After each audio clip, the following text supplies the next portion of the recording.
প্রতিকূল আবহাওয়ায় বন্ধ রয়েছে বিভিন্ন নৌ রুটের লঞ্চ চলাচল। এ নিয়ে জানাতে মানিকগঞ্জ ও ভোলা থেকে যুক্ত হচ্ছেন সহকর্মীরা। শুরুতে যাচ্ছি মানিকগঞ্জে। আলিম, পাটুরিয়া ঘাটে নৌ চলাচল নিয়ে সর্বশেষ কি তথ্য আছে আপনার কাছে, আমাদেরকে জানাবেন।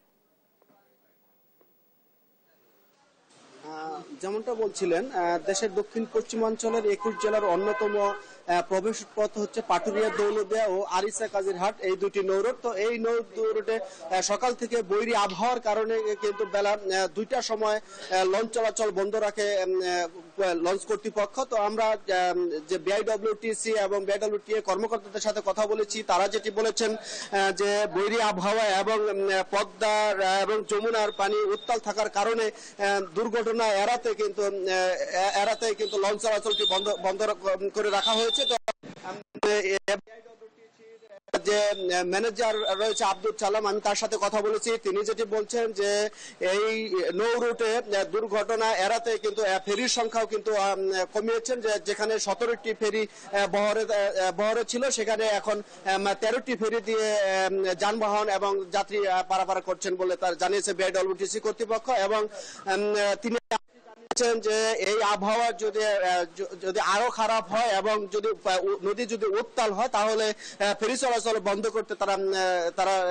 করতে পারে বলে তারা জানিয়েছে। তো আরো যেটি জানিয়েছেন তারা, যে ফেরির মাস্টাররা যারা ফেরি এবং লঞ্চ চালনা করছেন, তারা যেটি বলছেন যে মাঝে মধ্যে যে নদী উত্তাল হওয়ার কারণে এবং বৈরী আবহাওয়ার কারণে, দুর্ঘটনার কারণে কিন্তু তারা অনেক ধীর গতিতে তাদের এই লঞ্চ এবং ফেরি চলাচল করতে হচ্ছে, যে কারণে কিন্তু ফেরি চলাচল ব্যাহত হচ্ছে। এবং কর্তৃপক্ষ যেটি বলছেন যে এই বৈরী আবহাওয়া যদি অনুকূলে না আসে, তাহলে কিন্তু যে জনসাধারণের যে ভোগান্তি এবং যে পরিবহন সংশ্লিষ্ট যারা রয়েছে, তারা কিন্তু চরম ভোগান্তিতে পড়বেন এবং এটাই জানিয়েছেন। তো আমরা এই বিষয়ে কথা বলেছি বিআইডব্লিউটিসির যে ম্যানেজার রয়েছেন আব্দুল সালাম, তার সাথে। তিনি যেটি বলছেন যে এই বৈরী আবহাওয়া যদি অনুকূলে না আসে, তাহলে এবং যদি বৈরী আবহাওয়ার তীব্রতা আকার ধারণ করে, তাহলে তারা ফেরি চলাচল বন্ধ করবেন বলে তারা জানিয়েছেন। তো আমরা এই নৌপথের খবর জানতে চলে যাব এখন ভোলা আমাদের সহকর্মী ছোটন সাহার কাছে। ছোটন সাহা, ধন্যবাদ।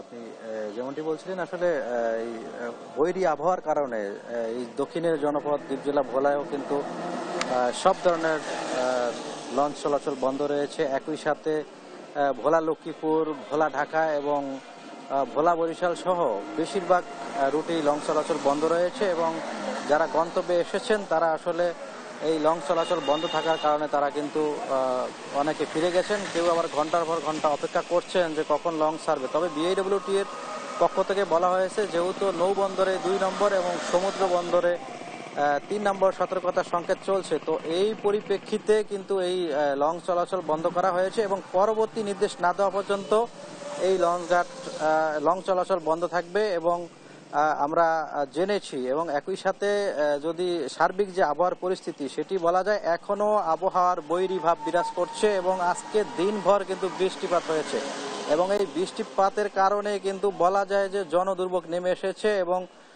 মানুষজন কিন্তু জনজীবনে বিপর্যয় নেমে এসেছে।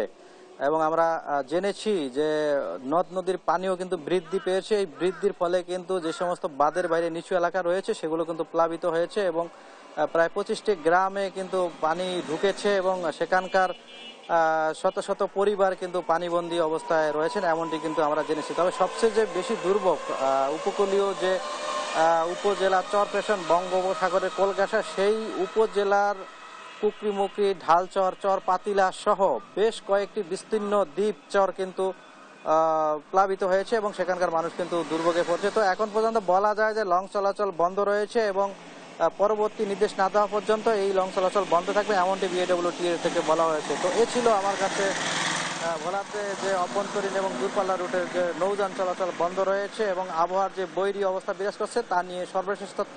ফিরছি স্টুডিওতে। আপনাদের দুজনকে ধন্যবাদ।